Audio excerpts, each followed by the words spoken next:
ETF index mutual funds నేర్చుకుని stock మార్కెట్లో రాణించాలనుకుంటున్నారా? వెంటనే ఈ నెంబర్కి కాల్ చేయండి.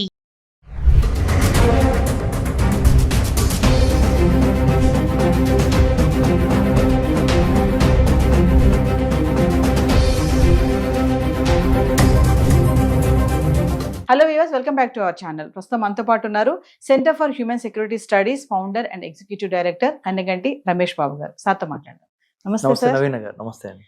సార్, మరి ట్రంప్ ఎప్పుడైతే అధికార పగ్గాలు చేపట్టారో విధించినటువంటి కొన్ని రూల్స్ అయితే ఉన్నాయి. వాటికి డెడ్ లైన్ అయితే అయిపోయింది. February 19th అని చెప్పారు. Birth right citizenship. మరి ఇప్పుడు మన వాళ్ళకి ఇది గుడ్ న్యూస్ అని అనుకోవచ్చా? మరి కోర్టు అయితే స్టే ఆర్డర్ ఇచ్చింది. నెక్స్ట్ ట్రంప్ యాక్షన్ ప్లాన్ ఏముంటుందంటారు? ముఖ్యంగా సుమన్ టీవీ ద్వారా ఈ చర్చా కార్యక్రమానికి నన్ను పిలిచినందుకు నవీన గారికి I'm very thankful to you madam. It's always a wonderful platform to give information, right kind of information.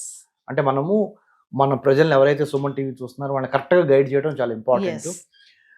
20 January 2025 47th president of United States of అమెరికాగా డొనాల్డ్ ట్రంప్ ప్రమాణ స్వీకారం చేసి ఇవాళ 21st February అంటే 1 month కంప్లీట్ అయింది. ఈ 1 month లో ఒక 100 ఎగ్జిక్యూటివ్ ఆర్డర్స్ తీసుకొచ్చి ప్రపంచాన్ని కుదిపేశాడు. ముఖ్యంగా భారతీయులను అయితే మరీ కుదిపేశాడు. సో ఏంటంటే మనము F1 స్టూడెంట్ వీసాల గురించి మాట్లాడుకున్నాము, H1B గురించి మాట్లాడుకున్నాము, J1 వీసాల గురించి కూడా కొంచెం మీరు అడుగుతారు. అన్నిటికీ మించి బర్త్ రైట్ సిటిజన్షిప్ అంటే పౌరసత్వము అమెరికాలో ఎవరికి ఉండాలి అనే దాని మీద మొన్నటి వరకు అంటే January 20, 2025 ముందల వరకేమో ఎవరైతే అమెరికాలో పుట్టారో వాళ్ళకి ఆటోమేటిక్గా పౌరసత్వం వచ్చేది. కానీ ట్రంప్ వచ్చి ఎగ్జిక్యూటివ్ ఆర్డర్ తీసుకొచ్చి ఏం చేశాడు, ఎట్టి పరిస్థితుల్లో మీలో అంటే దంపతులు అంటే భార్యాభర్తల్లో ఒకళ్ళకి కంపల్సరీగా H1B అన్న ఉండాలి, లేదా గ్రీన్ కార్డ్ అన్న ఉండాలి. మీరు ఏదో ఇక్కడికి వచ్చి స్టూడెంట్ వీసా మీద ఇంకో దాని మీద లేకపోతే వేరే విజిటర్స్ వీసా మీద B1 B2 మీద వచ్చి ఇక్కడ జన్మనిచ్చి ఇక్కడ ఏమంటే పౌరసత్వం రావాలంటే కుదరదని చెప్పేశాడు కదా. దానికి సంబంధించి 19th February డెడ్ లైన్, ఇది 2025. మరి 19th February అయిపోయింది, ఇవాళ 21st February ఉన్నాం. మరి ఏంటి అని అడిగారు మీరు ప్రశ్న. దాని సమాధానంగా అమెరికాలో 50 సంయుక్త రాష్ట్రాలు ఉంటే 50 సంయుక్త రాష్ట్రాల్లో కొన్ని రాష్ట్రాల్లో ఆయన యొక్క ఎగ్జిక్యూటివ్ ఆర్డర్ మీద ఛాలెంజ్ చేస్తా కోర్టులో కేసేశారు. మన వాళ్ళు కొంతమంది అక్కడ అమెరికన్ సిటిజన్స్ వేయొచ్చు, లేదా డెమోక్రాట్స్ వేయొచ్చు. అంటే అమెరికాలో 2 రాజకీయ పార్టీలు ఉన్నాయి, democratic party, Republican party. Donald Trump Republican పార్టీకి చెందిన ఆయన రిపబ్లికన్ పార్టీ గుర్తు ఏంటంటే ఎలిఫెంట్, డెమోక్రటిక్ పార్టీ గుర్తు డాంకీ. సో రిపబ్లికన్ పార్టీ మీద డెమోక్రాట్స్ కూడా కేసు వేసి ఉండొచ్చు, లేదా మన నాన్ రెసిడెంట్ ఇండియన్స్ కూడా వేసి ఉండొచ్చు. ఎవరు వేసినా కానీ విషయం ఏంటంటే అమెరికాలో ఉన్న 50 సంయుక్త రాష్ట్రాల్లో కొన్ని రాష్ట్రాలు, డిస్ట్రిక్ట్ ఆఫ్ కొలంబియా అనేది ఒక స్పెషల్, అమెరికా క్యాపిటల్ ఏంటంటే వాషింగ్టన్ DC అంటారు, డిస్ట్రిక్ట్ ఆఫ్ కొలంబియా. ఆ డిస్ట్రిక్ట్ ఆఫ్ కొలంబియా ఇటు కొద్దిగా మేరీల్యాండ్లోనూ ఉంటుంది, అటు కొద్దిగా మన వర్జీనియాలోనూ ఉంటుంది. అవన్నీ కలిపి ఒక డిస్ట్రిక్ట్ అది. అక్కడ కోర్టులో వేశారు. కోర్టు ఏమంది, స్టే విధించింది. దాంతోపాటు ఇంకొక రాష్ట్రం సియాటల్లో వేశారు, ఇంకో చోట కాలిఫోర్నియాలో కూడా ఈ ఎగ్జిక్యూటివ్ ఆర్డర్ని వేశారు.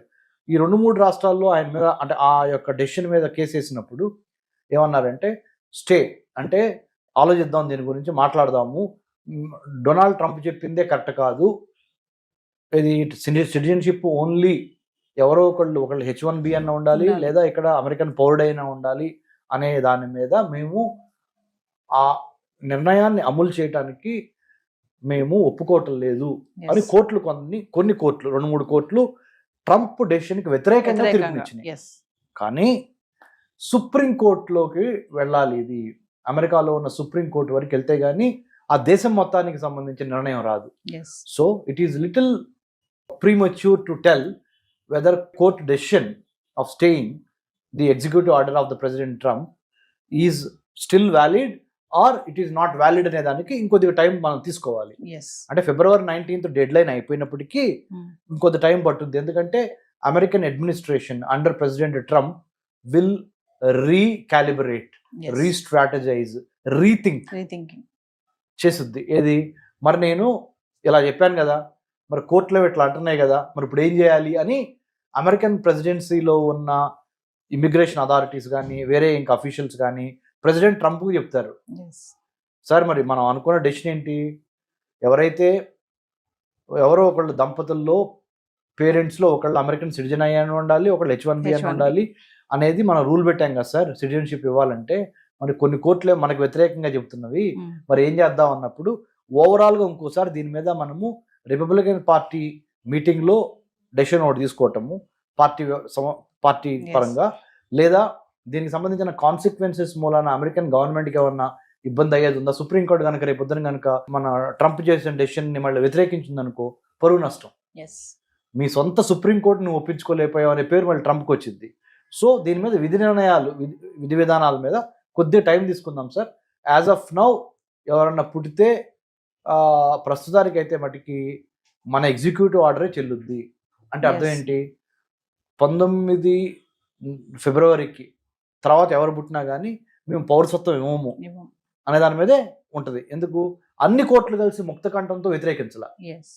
కాబట్టి president Donald Trump's executive order related to citizenship birth రైట్కి సంబంధించినంత వరకు ఆయన చెప్పిందే వేదము, అదే నడుచుద్ది కొన్నాళ్ళు.